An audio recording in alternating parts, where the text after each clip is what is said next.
Good morning and welcome to Saturday Morning Cartoons. Once again, I'm going to ask if you can hear me okay because I've got my new microphone here, and I'm never sure whether anything is working or not, so I'm going to bring it a little closer to me. Hi. Yeah.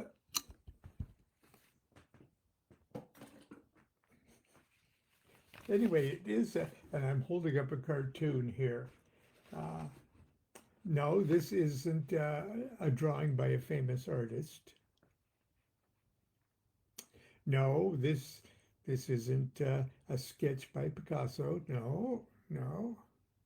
Better, it's a sketch by me. You see a funny little pharaoh, happy face there. He's got his Uraeus serpent sticking out of that third eye kind of thing. And he's got sort of shoulder pads there, and he's got his arms stretched out, and he's wearing sort of a breastplate there that sort of balances the whole thing. And then there's the body of his body, and then sort of dangling from his arms like those beautiful, beautiful robes on kabuki characters, like a Japanese uh, hanging sleeves. We've got those two side things there.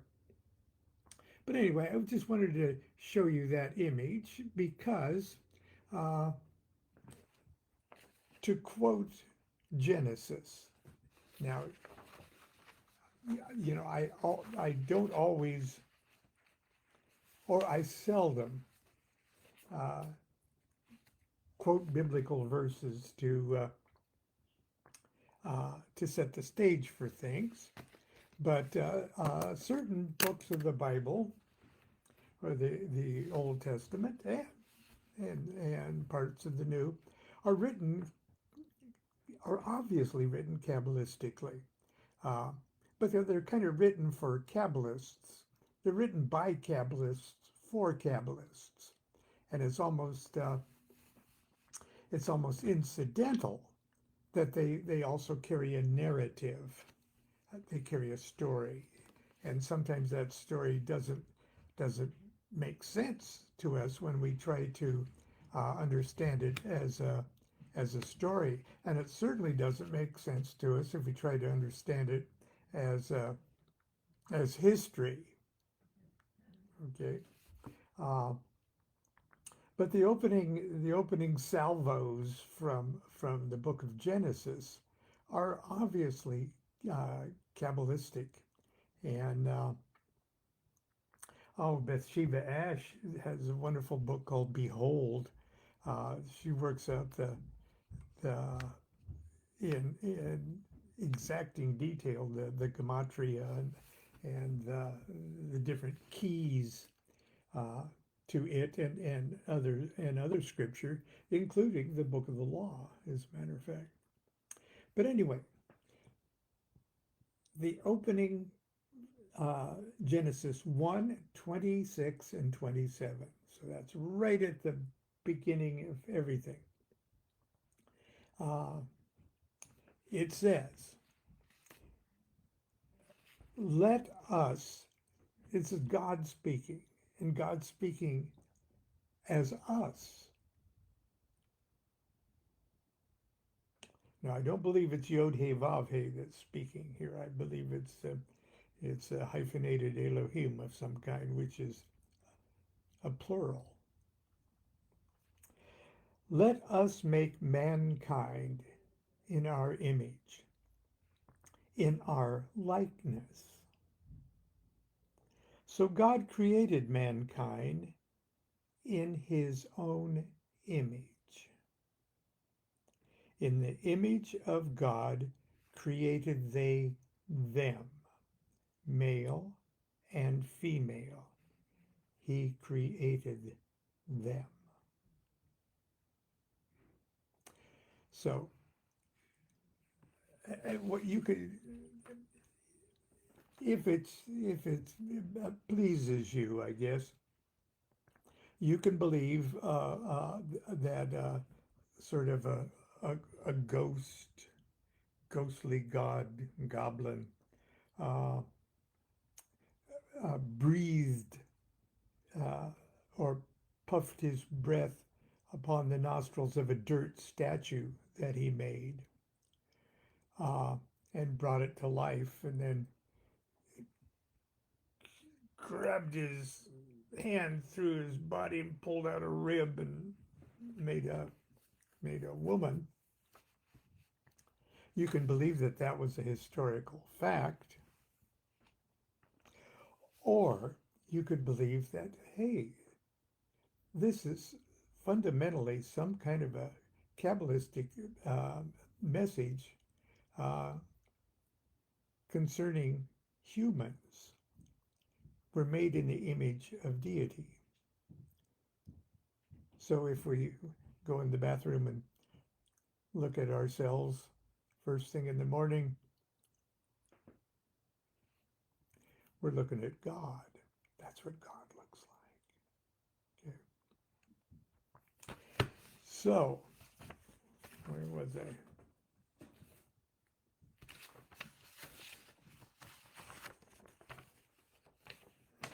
Ah, the title of today's talk is You Are a House of Cards. So there's kind of a you. And I'm going to plug this book that came out in May, The Tarot Architect. This is kind of the product, the child of many years of my enamourment with the tarot. And the reason I call it the Tarot Architect is because the tarot is a temple of God, just like people, just like you are. And there is that temple of God. Do you see it? Actually, it looks more like a building, like that, a temple. Now, that's the frontispiece of the book. And toward the back of the book, there's another version of that. And let's see if I can turn to it right away, or I'll just pull up an image. There is a,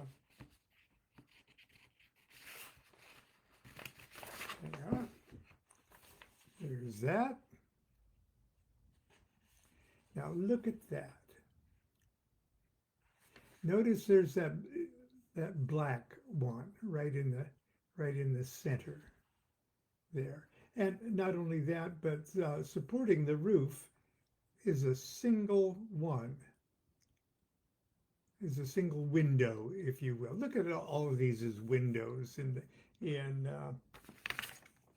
that temple.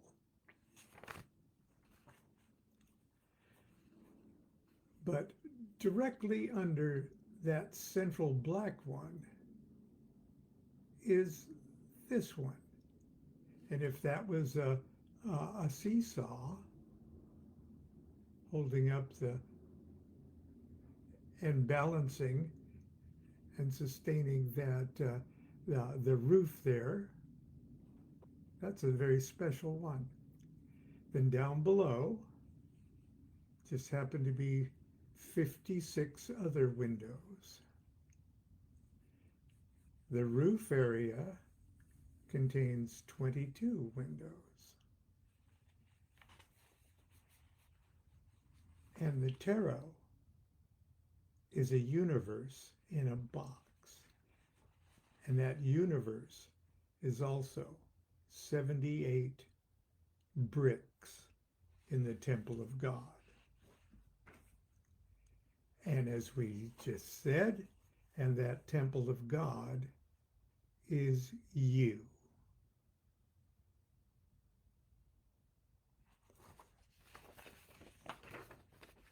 Now,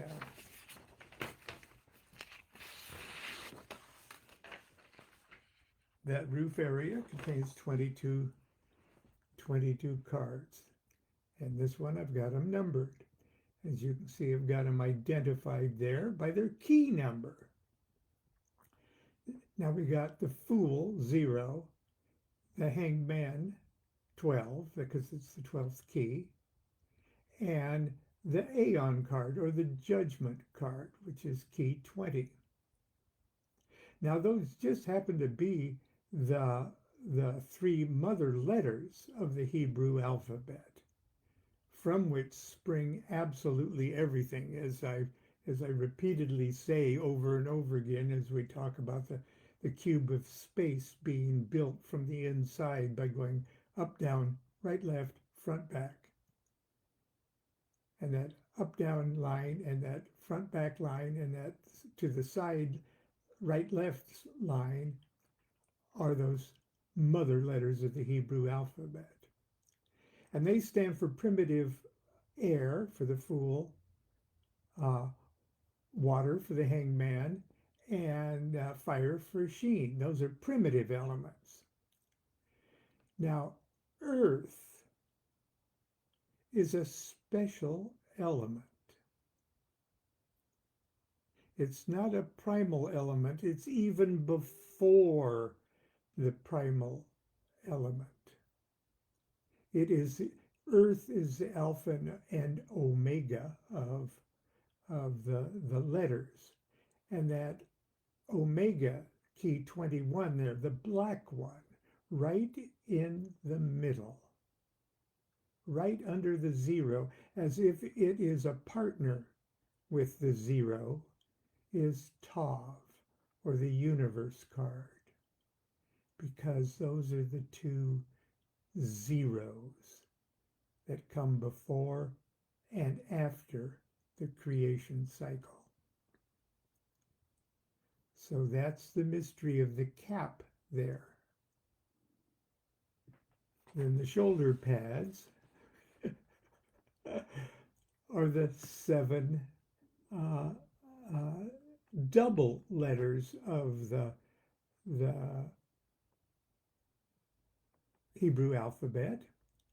Now, I'm sure you're only counting 6 there, but the 7th one is that black one, the sphere of Saturn. That's Saturn there, the black 21, is like the very, very inscrutable, unknowable primal point of creation, from which extend up, down, right, left, front and back. And those create above, below, east, west, north, south. In other words, there's the other 6. Those are the walls and ceilings of the cube.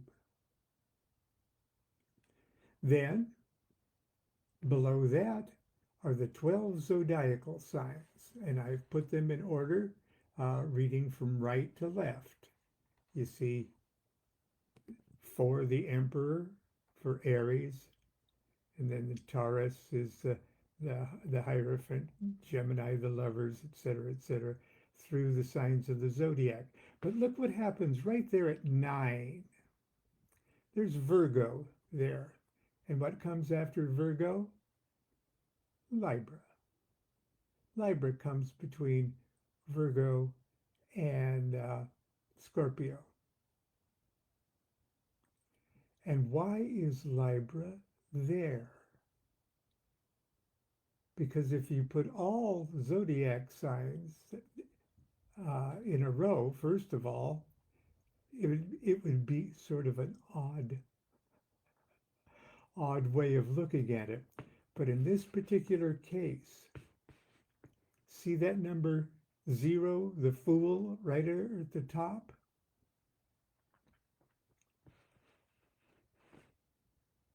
The other balance card right there is his girlfriend, the goddess Justice. And she balances the whole setup. So we've got a funny little partnership going on. We got a partnership, an alpha and omega with the 0 and 21. That's really inscrutable. The whole universe jumps out of the fool 0 and jumps back into negativity at the 21 universe 0. When I say 0, because she's the dancers in a circle. So that is kind of the mystery of, let's see here, that's the mystery of this. Now, I'm giving away very little here because this is just something you can wrap your meat and brain around and say, oh, well, Lon's just playing with the tarot cards. But no, the tarot cards need to play with you. And you need, one by one, to actually build this step by step within yourself. And that's what the whole book is about. It not only explains it, but it requires you to take out a tarot deck, any tarot deck, and build that. First of all, using the tarot deck as your bricks, build that within yourself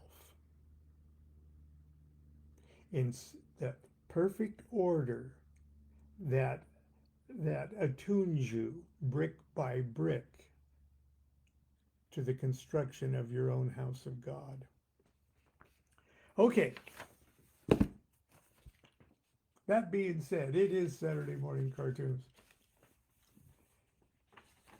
Now we have the body and those big long kabuki sleeves there. Let's look at the body first of all.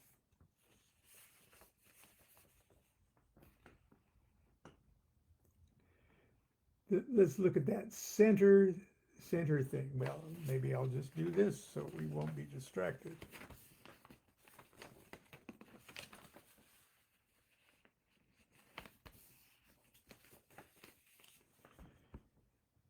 That A stands for ace. The knight, the K stands for knight, or you could say that stands for king. And the Q stands for queen, and the P stands for prince, and the PS stands for princess. These are the aces and the princesses of the lesser arcana. So that top row is Ace of Wands, Ace of Cups, Ace of Swords, and Ace of Discs. Now, under each of the ace, actually living inside each of the ace are the columns. Living inside the AW, the Ace of Wands, is the Knight of Wands, the Queen of Wands, the Prince of Wands, and the Princess of Wands. Okay, they're all in there. That's the whole court card family right there. Now, if we put that in a chart like this, let's look at we see the ace and the princesses right in the middle, because like that mystery that exists between the universe card, the Saturn universe card, and the Fool card, like that alpha and omega of existence is a mini alpha and omega represented in the tarot court cards. And that mini alpha and omega is the ace and the princess. The ace is literally called, or the princess is literally called the throne of the aces, and she's special. She doesn't get degrees of the zodiac assigned to her. No, she rules with the ace over the North Pole and rules quadrants of space, instead of quadrants of time. So there's the princesses there. But look here. We've got 12 court cards. And those 12 court cards, in a sense, live inside the ace and princesses that are in that inside square. Okay. So now let's look at the sleeves.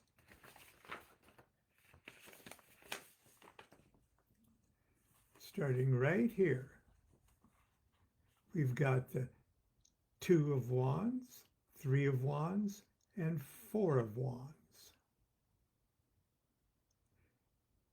2, 3, 4. But carrying it on, it goes 5, 6, 7, all right, but it's 5, 6, 7 of discs. And below that is an 8, 9, 10, all right, but it's 8, 9, 10 of swords. And so the series starts over again with 2, 3, 4, but it's 2, 3, 4 of cups. And below that, 5, 6, 7 of wands. 8, 9, 10 of discs. Okay. And that same curious thing continues on. 2, 3, 4 of swords, 5, 6, 7 of cups, 8, 9, 10 of wands, 2, 3, 4 of discs, 5, 6, 7 of swords, 8, 9, 10 of cups. Why that? And why in that order? Because that's the order that they appear in the zodiac. And that's the order that they appear in their court card rulers. Look at that Aries there. You see that? Here, if you don't know what Aries is, there's Aries, and we're going to go, okay, counterclockwise, like the zodiac goes. See that Aries? Well, there's the very beginning of our series here. It says 2, 3, 4 of wands, and then goes 5, 6, 7 of discs. 2, 3, 4 of wands. 5, 6, 7 of discs. Okay. 7, 8, 9 of swords. And then even the 10 holds over. That's the adopted Decan program that I talk about. That's what makes the court cards unique and not complete zodiac signs, because they're obliged by the family law rule of admixture of elements that the court card has to adopt 10 degrees of a foreign element to qualify as a court card. Otherwise, it'd just be a zodiac sign. So anyway,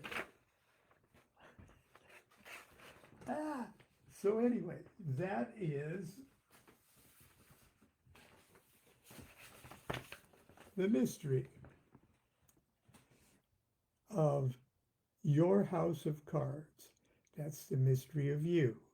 You are a walking, talking house of cards. Now, like everything else that's a shard of infinity, like everything else that is a shard, a holographic shard of infinity, it's all there. Everything is in your tarot deck. Everything. Can't think of anything. You can't even think of a nothing that isn't in the tarot deck. That's what kind of makes it perfect. That's what kind of makes it capable of the more you're attuned with it, the more it draws out your own universal nature. Building the house of cards is a giant freaking lube job on your soul. And I did my best in these early early twilight years of my life to get you on a program, a painless, fun, hopefully fun, even amusing in spots. I'll have you kissing every card in your deck. Anyway, that's it for today. That's it for Saturday morning cartoons. Gee, it felt more like I was preaching, didn't it? I'll see you tomorrow for Sunday school. Until then, continue to be good to yourself and be good to each other. Do what thou wilt, shall be the whole of the law. Love is the law, love under will.